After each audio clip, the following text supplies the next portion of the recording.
नमस्कार छात्रों, मैं सरोज कुशवाहा क्लास 7 का जो आपका लेसन चल रहा था सर्वनाम का, तो उसमें जो है आपका टॉपिक जो चल रहा था सर्वनाम का, उसमें पुरुषवाचक सर्वनाम हो चुका था और आज हम पढ़ेंगे निजवाचक सर्वनाम।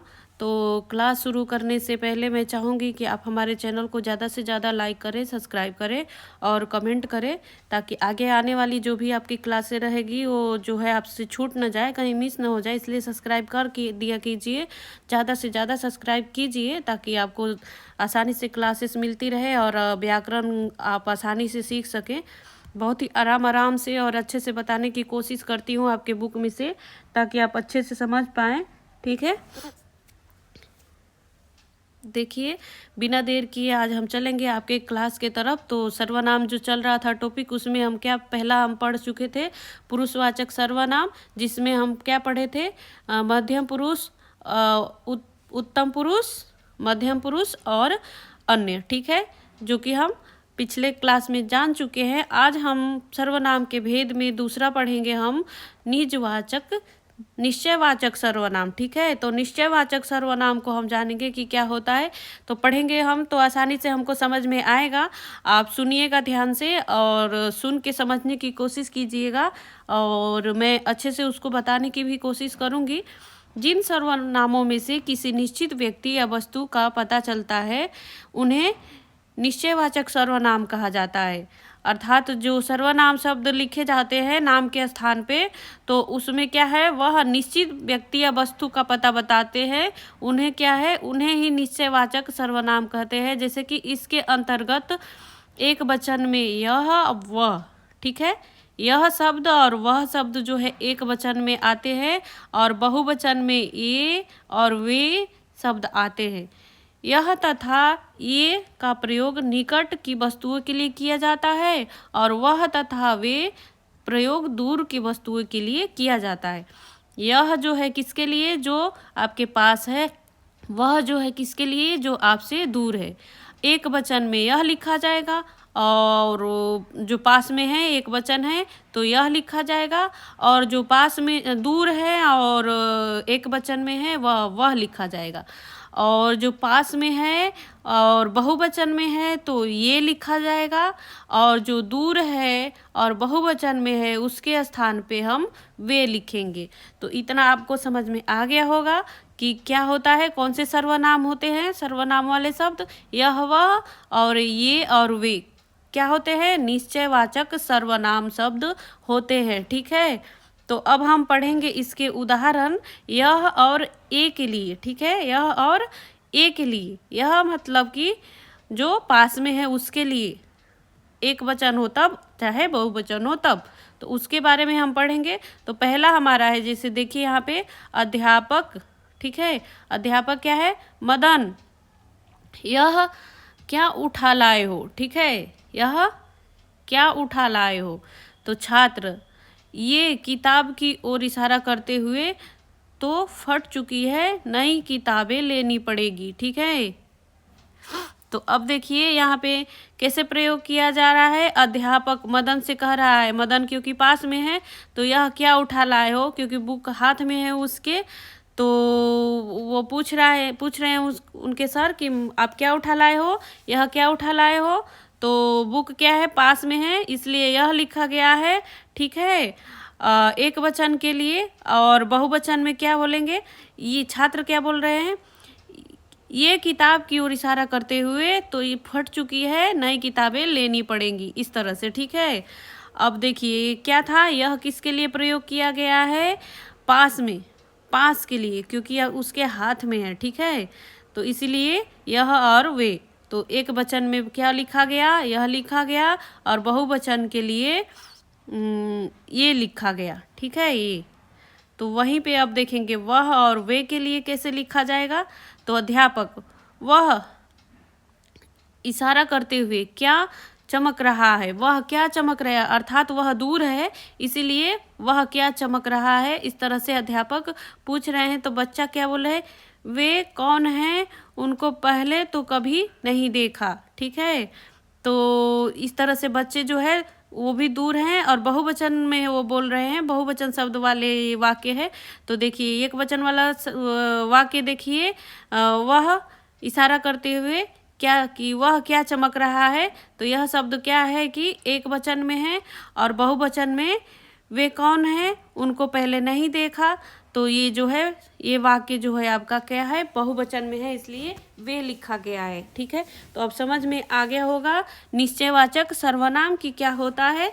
तो वह निश्चित होता है, ठीक है, उसमें कोई कन्फ्यूजन नहीं होता है, कुछ या कोई जैसे शब्द नहीं रहते हैं, वह उसमें जो भी शब्द होते हैं वह क्लियर होते हैं, उसमें कोई चीज़ जो भी होती है वह जो है क्लियर रहती है, उसका नाम पूरा पूरा लिखा होता है। ठीक है, कन्फ्यूजन नहीं रहता है इसमें, और यह वह आते हैं।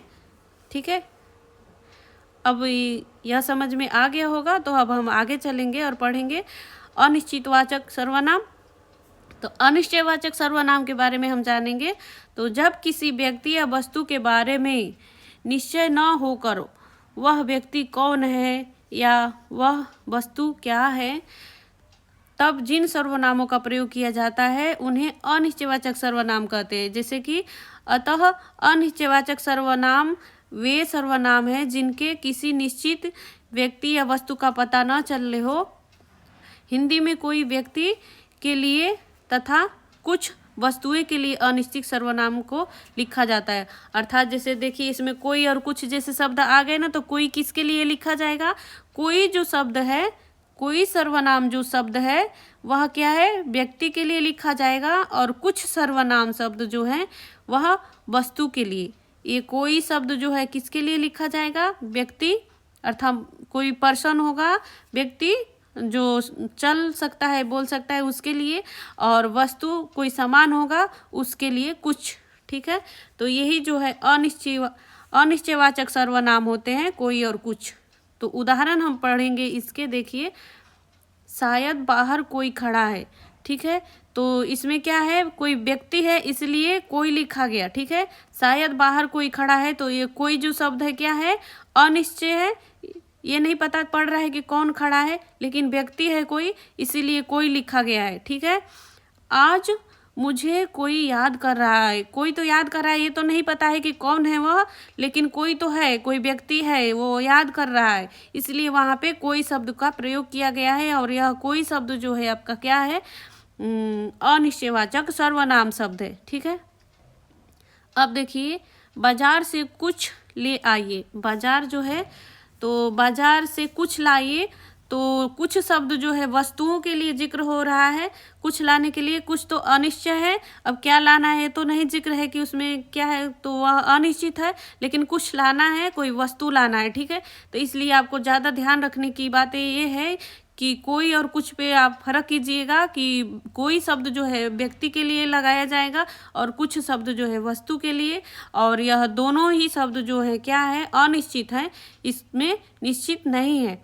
मुझे भी कुछ मिल जाता तो अच्छा होता, तो अब कुछ मिल जाता, कोई वस्तु मिल जाता। ठीक है, क्या मिलता है तो पता नहीं है क्योंकि यह अनिश्चित है। ठीक है, तो इस तरह के जब वाक्य आपको देखने को मिलेंगे, कोई और कुछ लिखा हो उसमें, और उसके बारे में पता न हो कि वह कौन व्यक्ति है या कुछ वस्तु है, तो वह क्या होगा आपका, इस तरह के जो वाक्य जो होते हैं अनिश्चयवाचक सर्वनाम के अंतर्गत आते हैं। ठीक है,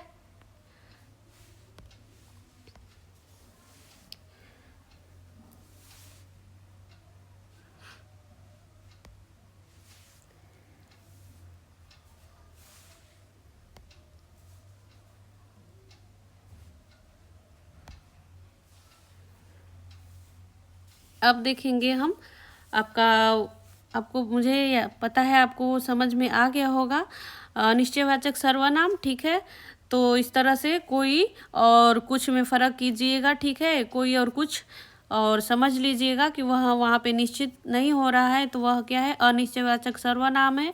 अब आगे के सर्वनाम हम देखेंगे कि क्या है। तो आगे वाले जो हमारे सर्वनाम है प्रश्नवाचक सर्वनाम। ठीक है, तो प्रश्नवाचक सर्वनाम तो और ही आसान है। ठीक है, तो कई बार किसी व्यक्ति या वस्तु के बारे में मन में प्रश्न उठते रहते हैं कि वह व्यक्ति कौन है या वह वस्तु क्या है। ऐसी स्थिति में उस व्यक्ति या वस्तु के स्थान पर हम प्रश्नवाचक सर्वनामों का प्रयोग करते हैं। हिंदी में कौन व्यक्ति के लिए और क्या जो है कौन सी वस्तु या घटना के लिए प्रश्नवाचक सर्वनाम करते हैं। ठीक है, तो इस तरह से कोई कुछ जो था उसी तरह से कौन और क्या। ठीक है, तो इसको हम देखेंगे इसका उदाहरण। ठीक है, तो पहले देखिए पहला उदाहरण कौन बोल रहा है। ठीक है, तो कौन बोल रहा है, किसके लिए बोला जा रहा है, व्यक्ति के लिए। ठीक है, ये तो नहीं पता है कि वह कौन है, लेकिन किसी व्यक्ति के लिए बोला जा रहा है। तो यह कौन शब्द जो है क्या है, व्यक्ति के लिए बोला जा रहा है और अनिश्चित प्रश्न है। ठीक है, यह प्रश्न किया जा रहा है इसमें। ठीक है, तो प्रश्न किया जा रहा है और यहाँ कौन सोएगा ये भी किसी व्यक्ति के लिए बोला जा रहा है और प्रश्न किया जा रहा है। ठीक है, व्यक्ति के लिए है इसलिए कौन लगाया गया है। आज आपने क्या बनाया है। ठीक है, तो क्या जो शब्द है वस्तु के लिए।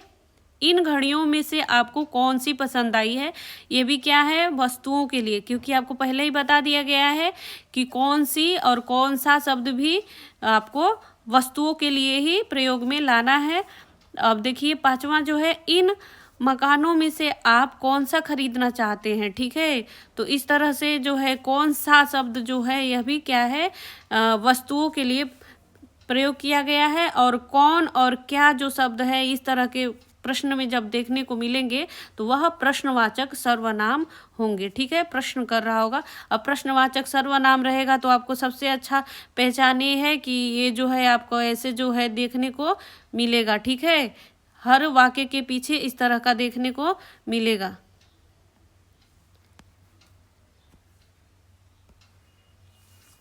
अब देखिए प्रश्नवाचक आपको समझ में आ गया होगा। अब हम आगे चलेंगे और देखेंगे पांचवा है आपका संबंधवाचक सर्वनाम। ठीक है, तो संबंधवाचक सर्वनाम को हम पढ़ेंगे। देखिए यहाँ पे मिश्र वाक्यों में एक प्रधान उपवाक्य होता है और शेष आश्रित उपवाक्य होते हैं।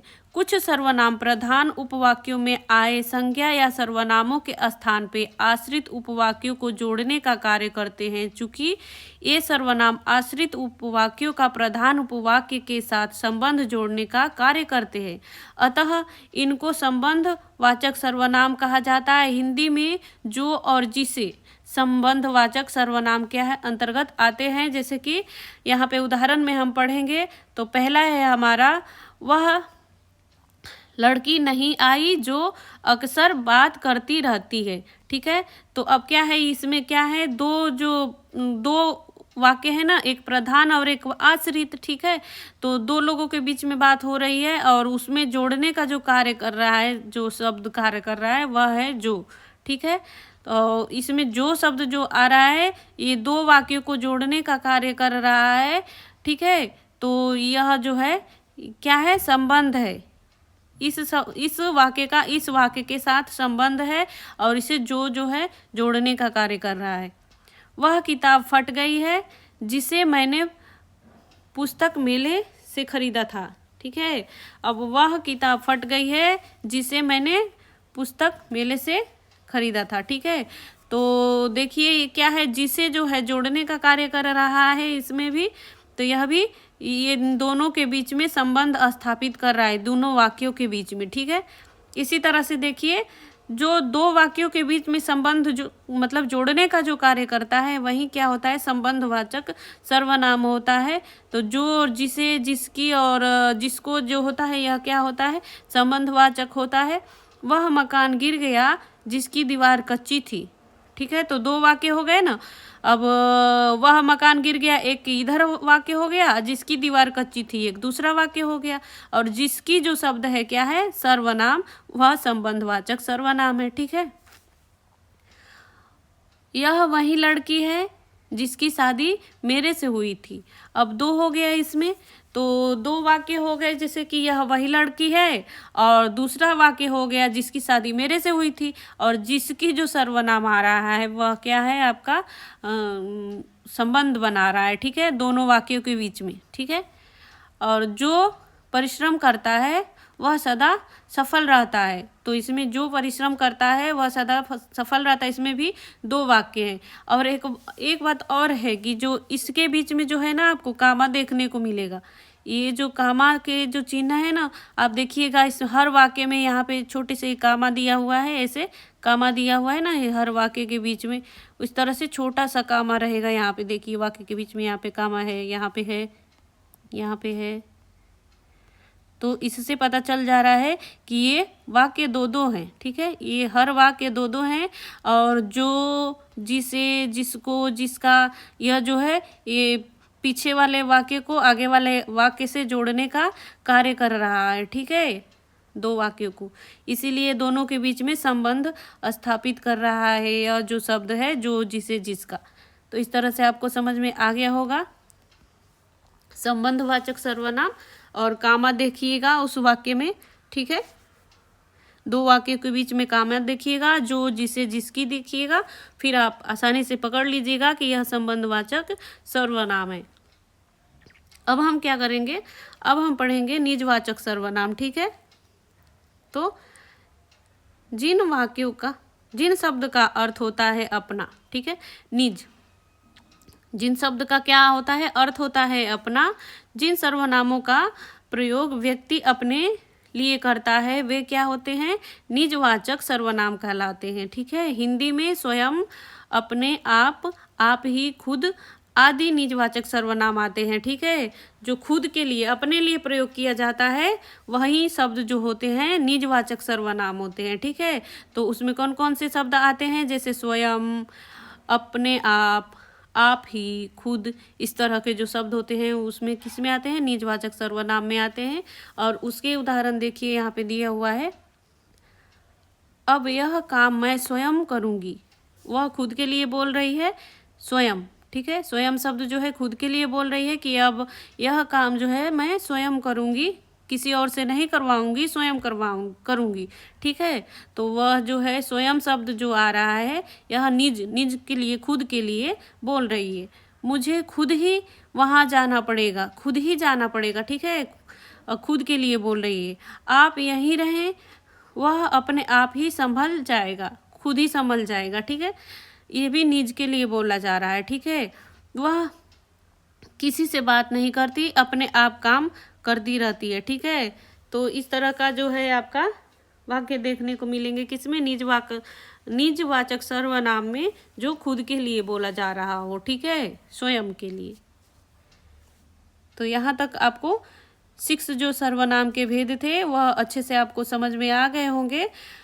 अभी आगे हम चलेंगे और पढ़ेंगे सर्वनाम में कुछ महत्वपूर्ण बातें होती है और भी, जैसे कि हम देखेंगे क्या है सर्वनाम के संबंध में महत्वपूर्ण बातें। जैसे कि पहला है, जिस तरह लिंग के अनुसार संज्ञा के रूप बदलते हैं उसी तरह लिंग के अनुसार सर्वनाम के रूप क्या होते हैं, नहीं बदलते हैं। ठीक है, लिंग के अनुसार सर्वनाम, संज्ञा के तो रूप बदल जाएंगे लेकिन सर्वनाम के नहीं, चाहे वह लड़की हो या लड़का हो, सबके लिए वह है तो वही लगेगा, मैं है तो मैं लगेगा, चाहे वो लड़की हो या लड़का हो। ठीक है, तुम है तो तुम ही लगेगा, चाहे वो लड़की के लिए हो चाहे लड़का के लिए हो। तो इस बात को आपको ध्यान देना होगा कि लिंग के साथ जो है क्या है, सर्वनाम नहीं बदलता है, वह लड़का चाहे लड़की हो सबके लिए एक ही रहेगा। सर्वनाम शब्द पुल्लिंग तथा स्त्रीलिंग में एक समान रहते हैं। ठीक है, जैसे कि पहला देखिए, जो बच्चा खेल रहा था वह गिर पड़ा, और देखिए जो बच्ची खेल रही थी वह गिर पड़ी। तो दोनों में देखिए यहाँ पे खेल रहा था हो गया और यहाँ पे थी हो गई, तो ये तो बदल गया, लेकिन बच्चा बच्ची की वजह से बच्चा का बच्ची बन गया, लेकिन खेल रहा था का खेल रही थी बन गया। लेकिन वह जो शब्द है, सर्वनाम शब्द है, वह लड़का में भी वही रहा है और लड़की में भी वही रहा। ठीक है, वह नहीं बदला, तो इसलिए लिंग के साथ वह नहीं बदलता है सर्वनाम। मैं कल दिल्ली जाऊंगा। ठीक है, तो मैं जो शब्द है कल दिल्ली जाऊंगा लड़के के लिए बोला जा रहा है और मैं कल दिल्ली जाऊंगी लड़की के लिए बोला जा रहा है। तो यह लड़का और लड़की का भेद नहीं कर रहा है, दोनों में समान है सर्वनाम। ठीक है, वे हमेशा झूठ बोलते हैं, वे हमेशा झूठ बोलती है, इसमें क्या है, दोनों में ही समान है, लिंग के वजह से बदलाव नहीं हुआ है। ठीक है, दूसरा हम पढ़ेंगे आप सर्वनाम को छोड़कर प्रायः सभी सर्वनाम को परसर्ग वाले दो दो रूप प्रचलित है। जैसे कि देखिए आपको छोड़ करके उनका सभी का दो रूप प्रचलित है। जैसे मुझको से मुझे, ठीक है, और तुम तुझको से तुझे, ठीक है, उसको से उसे बना है, जिसको से जिसे बना है, और किसको से किसे बना है, इसको से इसे बना है, ठीक है, और हमको से हमें, तुमको से तुम्हें, उनको से उन्हें, जिनको से जिन्हें, इस तरह के जो शब्द हैं बने हैं। सिर्फ आप जो होता है उसको छोड़कर, ठीक, आप वाले जो सर्वनाम आप जो शब्द होता है वो नहीं बदलता है। हिंदी में मैं, तू, तुम, हम सर्वनाम के कुछ अशुद्ध रूप जैसे मेरे को, तेरे को, तुम्हारे को, हमारे को भी चल पड़े हैं, ठीक है। इस तरह से भी आजकल बोले जा रहे हैं कि मैं, तू, तुम के स्थान पे मेरे को, तेरे को, तुम्हारे को इस तरह से बोले जा रहे हैं। इसका प्रयोग नहीं करना चाहिए, इसके स्थान पर शुद्ध रूप ही बोलना चाहिए। जैसे कि शुद्ध रूप है, ठीक है, शुद्ध रूप क्या है, अशुद्ध रूप क्या है, मेरे को, और शुद्ध रूप क्या है, मुझको, मुझे। अशुद्ध रूप क्या है, तेरे को, और शुद्ध रूप इसका क्या है, तुझको, तुझे। इसी तरह से तुम्हारे को तो तुमको और तुम्हें। अशुद्ध है हमारे को नहीं होगा, हमको और हमें होगा। तो इस तरह से शुद्ध वाला पढ़ना है हमें। क्या बोलना होगा अच्छे से, अगर जो हिंदी हमको जानना है, हिंदी बोलना है अच्छे से, तो इस गलत वाले अशुद्ध वाक्य ना बोल करके हमको ऐसे बोलना है, मुझको मुझे, तुमको तुम्हें, ठीक है, तुझको तुझे, हमको हमें, मेरे को तेरे को, तुमको तुम्हारे को, हमारे को, इस तरह से हमको नहीं बोलना है, ठीक है। इस तरह से आपका सर्वनाम का चैप्टर कंप्लीट हुआ। और आगे हमने पूरे चैप्टर में क्या क्या पढ़ा है इसको हम जानेंगे, हमने सीखा से एक बार रिवाइज करेंगे, ठीक है। तो पहला हमारा टॉपिक है संज्ञा के स्थान पर प्रयुक्त होकर संज्ञा क्या ही प्रकार करने वाले शब्द क्या कहलाते हैं, सर्वनाम कहलाते हैं। आपको अच्छे से मैं बता चुकी हूँ, ठीक है। और सर्वनाम के 6 भेद होते हैं, जैसे कि हमने बताया, पुरुष ने निज से प्रश्न कर अनिश्चित संबंधों को निश्चित किया। तो पुरुषवाचक, निजवाचक, अनिश्चित, प्रश्नवाचक, संबंधवाचक और निजवाचक, ये क्या होते हैं, ये सारे सर्वनाम के 6 भेद होते हैं। और पुरुषवाचक सर्वनाम के 3 भेद होते हैं, जैसे कि उत्तम, मध्यम और अन्य, ठीक है। मैं उत्तम, तुम मध्यम, बाकी सब अन्य, ठीक है। तो वह आते हैं, वह वाले जो शब्द हैं अन्य में आता है, ठीक है। उत्तम पुरुष सर्वनाम मैं, हम, और मध्यम पुरुष में तू, तुम, आप, ठीक है। और अन्य में वह और वे, ठीक है। अनिश्चयवाचक सर्वनाम क्या है, यह, वह, ये, वे, निश्चयवाचक सर्वनाम है, ठीक है। और निश्चित व्यक्ति वस्तु की ओर संकेत करते हैं, निश्चयवाचक सर्वनाम, ठीक है। यह, वह, ये, वे निश्चय है, ठीक है, निश्चित वस्तु और व्यक्ति की तरफ संकेत करते हैं, ठीक है। आगे चलेंगे। आगे है हमारा, देखिए यहाँ पे अनिश्चयवाचक सर्वनाम कोई कुछ जो किसी अनिश्चित व्यक्ति और वस्तु की तरफ संकेत करते हैं, ठीक है। कोई और कुछ, कुछ किसके लिए, वस्तु के लिए, कोई किसके लिए, व्यक्ति के लिए, ठीक है। इस बात का ध्यान रखिएगा। प्रश्नवाचक सर्वनाम कौन व्यक्ति वस्तु के लिए और कौन सी वस्तु घटना के लिए संबंध वाचक सर्वनाम है, जो यह मिश्र वाक्यों के प्रधान उपवाक्य आश्रित उपवाक्यों को जोड़ने का काम करते हैं, ठीक है। जो, ठीक है, जो शब्द जो है किसको, संबंध वाक्य को, मिश्रित वाक्यों को और आश्रित वाक्यों को, दोनों को क्या है, जोड़ने को, जो जोड़ने का कार्य जो करता है, जो, जिसे, ठीक है। तो वह जो है संबंधवाचक होता है। और प्रश्नवाचक में कौन और किसे, ठीक है। और स्वयं, ठीक है, स्वयं के लिए प्रयुक्त सर्वनाम निजवाचक सर्वनाम कहलाते हैं, जो कि हम खुद के लिए प्रयुक्त करते हैं जिन सर्वनामों को, उसमें कौन कौन से शब्द आते हैं इसके अंतर्गत, स्वयं, खुद, आप, अपने आप आदि, ठीक है। तो इस तरह से आपका पूरा चैप्टर जो है कंप्लीट हुआ। और एक्सरसाइज की क्लासेस अलग से आएगी, अभी तो सिर्फ ये लेक्चर है जो आप सुनिए, समझिए और अच्छे से पढ़िए, बाद में एक्सरसाइज मिलेगा आपको, ठीक है। आज के लिए बस इतना ही मेरे तरफ से। ज़्यादा से ज़्यादा हमारे चैनल को लाइक करें, सब्सक्राइब करें, कमेंट करें और हमसे जुड़े रहें। धन्यवाद।